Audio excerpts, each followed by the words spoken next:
parte del carácter feminista de una bioética es que no solamente sirve como herramienta de diagnóstico de conflictos, dilemas, fenómenos sociales atravesados por el género, sino que muestra que el lugar que juega el género como característica, como carácter divisorio u ordenador de la sociedad, establece unas jerarquías o unos niveles de mayor visibilidad o de mayor claridad conceptual de acuerdo con el género, que redundan en lo que podríamos llamar injusticias sociales, injusticias epistémicas, injusticias políticas. Y en ese segundo sentido, entonces, llamamos bioéticas feministas a las que buscan entonces, con el análisis y con la conceptualización, combatir, disminuir, reconfigurar los factores que podríamos llamar opresivos o de producción de injusticia o desigualdad de acuerdo con el género. Entonces, en Las esa medida, bioéticas que se entienden desde una perspectiva feminista y descolonial no son unas bioéticas de la otredad, no son unas bioéticas de la particularidad latinoamericana, si así se quiere, o de los otros territorios colonizados, sino que propenden por dar una perspectiva ampliada de cómo la bioética debe, ahí sí, ampliamente, como interesada en las maneras en las que la construcción compleja de raza, clase, género, capacidad, todas estas normatividades están atravesadas históricamente de maneras complejas por un asunto como la colonialidad. Bueno, la crítica al principalismo se enmarca dentro de una serie de otras críticas que se producen desde las academias y los activismos feministas que están relacionados con la construcción epistemológica y política de unos universales que propenden, digamos, unos universales que son característicos de lo que podríamos llamar el espíritu del humanismo moderno. Muchas de estas críticas vienen de más atrás, ¿cierto? De al menos también el periodo de la modernidad, en la que desde, ¿cierto?, los sectores reivindicativos de la diferencia de género, la importancia o la igualdad de las mujeres, se habla de que el humanismo tiene una suerte de tendencia a omitir la importancia del cuerpo, de la diferencia, del contexto particular en la consideración, por ejemplo, de, y esto va a ser importante para la bioética, las exigencias normativas, es decir, del concepto de lo que cuenta como una acción racional, los criterios de evaluación de acciones en términos de la atribución de responsabilidad, la formulación de un ideal de individuo que es autónomo, autosuficiente, en muchos respectos autopoyético, que se hace a sí mismo, al margen de las circunstancias sociales, materiales e históricas en las cuales se produce. entonces la Entonces, la autonomía relacional hace parte, digamos, de las contribuciones centrales de la bioética feminista y parte de esta crítica que te digo que viene de mucho más atrás. Por otra parte, tenemos también entonces, no directamente derivada de ella, pero relacionada sin duda, lo que ha sido llamado las éticas de la vulnerabilidad. Y es que si nos damos cuenta, la construcción del sujeto moderno o del sujeto de la modernidad, de los sistemas liberales que nos dicen que el sujeto es un individuo autónomo, capaz de decidir por sí mismo qué es lo bueno, es un sujeto que se configura también como alguien que debe superar los estadios de su vida. Y en ese ¿sí? sentido, entonces, la crítica procede de decir, no deberíamos buscar la invulnerabilidad o la autonomía como autosuficiencia como un ideal, sino reconocer la vulnerabilidad y la mutua interdependencia como un asunto como ontológico, esencial de los seres humanos. Entonces, las bioéticas feministas se han concentrado en no solamente mostrar críticamente los presupuestos que están a la base de ese individuo autónomo, sino proponer nuevas alternativas, ¿cierto? Epistémicas y prácticas, ¿cierto? De interrelacionamiento y de maneras de establecer vínculos humanos dentro y fuera de las prácticas propiamente clínicas, que son las que te digo, ¿no? Centrales en la bioética, pero en el contexto latinoamericano con muchísima importancia como prácticas sociales ampliadas. Entonces, de las éticas de la vulnerabilidad, que están relacionadas con la autonomía relacional, está también de la mano esta noción muy fuerte en las políticas feministas de la noción del cuidado como como un paradigma de relacionamiento social y político humano que no parte de una comprensión deficitaria de la dependencia, sino por lo contrario, un reconocimiento del valor ontológico y productivo, digamos, de vínculos sociales de nuestro carácter de dependencia. Entonces, estas tres que surgen, digamos, de la crítica, de la concepción de autonomía, principialista, nos dicen tengamos mucho cuidado porque cuando estamos hablando, por ejemplo, del respeto a la autonomía de un paciente, tenemos que comprender que la autonomía es entonces un marco mucho más amplio de comprensión que simplemente la posibilidad de firmar un documento en el que digo entiendo los riesgos de la intervención que se me va a hacer. Y en ese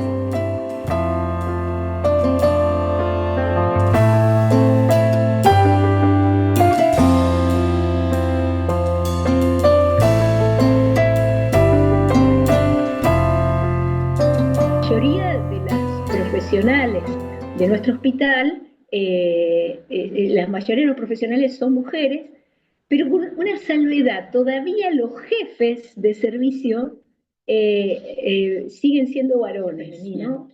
Tanto que en el comité de bioética son 3 varones nada más, ¿no? De 15. Médico, abogado y el sacerdote que bueno, va y viene, a veces está pero hay una prevalencia de mujeres, ¿no? En toda la profesión. Hay, dentro del hospital y dentro de la pediatría toda, hay subespecialidades pediátricas que siguen siendo masculinas, muy, ¿no? Por ejemplo, cirugía, por ejemplo, neurocirugía, ¿no? Cardiología todavía, ¿no? Y por lo menos esto es una cosa que evalúo así con el tiempo. Habría que hacer un estudio, ¿no? Habría que hacer un estudio. Pero llama la atención que son servicios que menos consulta hacen al comité de bioética, ¿no? Que supone una toma de decisiones, deciden, y a veces, o sea, o deciden, no necesitan, no está mal que no necesiten, pero a veces nos planteamos si no necesitan porque no se les cruza por la cabeza que puede haber un conflicto, ¿no? A la hora de tomar decisiones, o es que cuando hay un conflicto deciden y se acabó, ¿no? Sin consultar a un equipo interdisciplinar, etc. Yo lo que veo, ¿no? La frecuencia, al varón le cuesta mucho el dolor, le cuesta mucho ver sufrir, le cuesta mucho sufrir, ¿no? La mujer como que lo integra como parte de la vida con más facilidad. Y eso, me parece que eso se ve en todo, no solo en la medicina ni en la pediatría, pero a veces me parece que habría que ampliar un poco más, ¿no? Hacerla más dialógica a la bioética, ¿no? Hacerla más dialógica. Y dialógica en sentido amplio, ¿no? Porque si uno no conoce cuáles son los argumentos que están detrás de las personas, es muy difícil poder hablar, ¿no? Y cuando uno se forma como bioeticista con alguna argumentación teológica pura y estricta, después le toca saber comunicarse, ¿no? Saber comunicar, porque no es necesario ser explícitamente católico para poder transmitir un humanismo cristiano, ¿no? Y a la hora de la toma de decisiones y el diálogo en un comité de bioética, que somos algunos católicos, otros son judíos, otros son agnósticos, otros son ateos, otros son anti-iglesia, es importante que juntos lleguemos al bien concreto y posible, que en el fondo es lo que Dios quiere, ¿no? O sea, como la mujer piensa la teología y como piensa la bioética, no hay. O sea, lo que somos, varones y mujeres, nos estructura en todo. Pensamiento, relación, vinculación, penetración de conceptos, penetración de realidades. Y cuando una facultad no se abre a que se integren también mujeres que puedan hacer teología, se está perdiendo diríamos, lo más rico del menú actual, ¿eh? Lo más importante y lo más valioso, porque el ser humano no está hecho para un mundo unisex. El mundo no es unisex.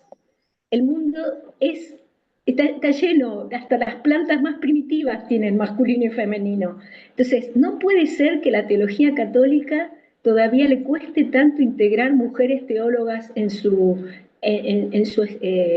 staff de profesores y profesoras, ¿no?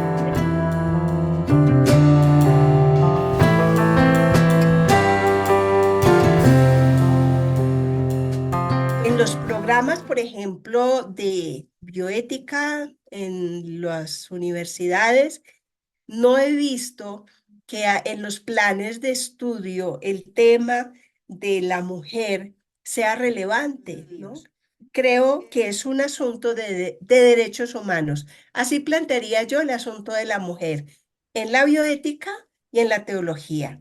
Es un asunto de derechos humanos porque somos discriminadas por nuestro sexo. De hecho, la medicina en este momento es más femenina que masculina. Es una cosa simpática. Hay más mujeres que estudian. Eso estudio que yo le escuché a una rectora de una universidad importante hace poco. Las facultades de medicina ahora son muy femeninas. Hay más mujeres que hombres. Y así sucesivamente. No pasa eso en la teología, por supuesto, pero es un cambio que se está dando. Entonces yo seguramente, no, y hay machismos muy, ¿cómo se dice? Con mensajes muy subliminales, entonces, y que se dan, bueno, pero sí creo que hay que hacer un camino importante desde esa perspectiva de la discriminación y de los derechos humanos. Yo considero que la discriminación a las mujeres es un problema de violación de los derechos humanos.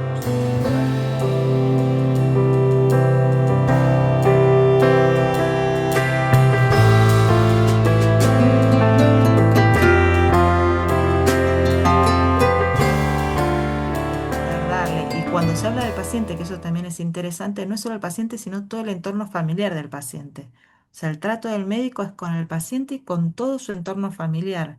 Entonces, es una mirada para mí muchísimo más humanista y eso es lo que yo veo propio del médico que tiene formación en bioética, sino que es algo que la bioética ha sumado, ha dado como una mirada distinta a todo este tipo de relación. Te doy así como dos ejemplos, ¿no? Como para decir esto de la mirada bioética o no.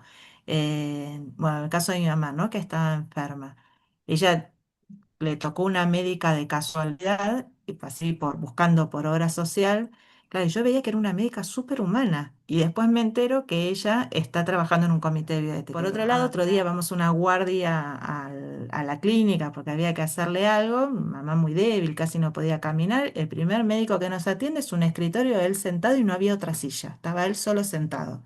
Entonces, en un hospital en donde se supone que la gente está débil. ¿Ves? Entonces, por eso creo que es una mirada, una sensibilidad especial que da aquel que se forma en bioética, que por otro lado, como es una formación, tiene también fundamentos, ¿no? Y argumentos, reflexión detrás. Ahora que me preguntás, la verdad es que no recuerdo que me hayan dado así lectura de mujeres.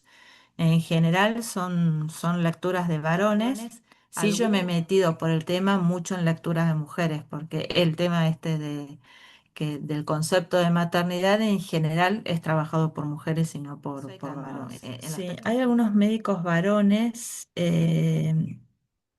Lo que yo observo, pero son 2 años que vi, o sea, no se puede hacer un análisis muy serio, digamos, al respecto. Es que en el caso de médicos, sí son, viste que en bioética estudian distintas disciplinas, hay abogados, médicos, filósofos, no necesariamente tienen que ser médicos. Pero en el caso de médicos sí son mujeres las que lo estudian. Es llamativo. Digo, sí me parece que habría que hacer o que debe ser un espacio de reflexión interesante la mirada feminista y desde la bioética a la práctica médica. Esto que, bueno, uno lo ha vivido y también que muchas veces lo hemos conversado con vos, el tema de los embarazos, de los partos, ¿no? Partos no cuidados, partos que se imponen, uno está a veces yo me acuerdo con mi mismo parto, ¿no? Entra uno a hacerte tacto, entra otro a hacerte tacto, entra otro a hacerte tacto, o sea que no hay nada de cuidado. O los mismos estudios, a veces la mamografía, por ejemplo, es un horror ese estudio. Digo, ¿cómo puede ser que hoy en día no se haya inventado un estudio diferente para hacer la mamografía? Es terrible. Entonces, creo que falta así que uno se acostumbra, ¿no? Se deja de estar o es lo que hay, pero bueno, tal vez es porque todavía falta seguir reflexionando y mostrando la importancia o lo invasivo que resulta esto para las mujeres.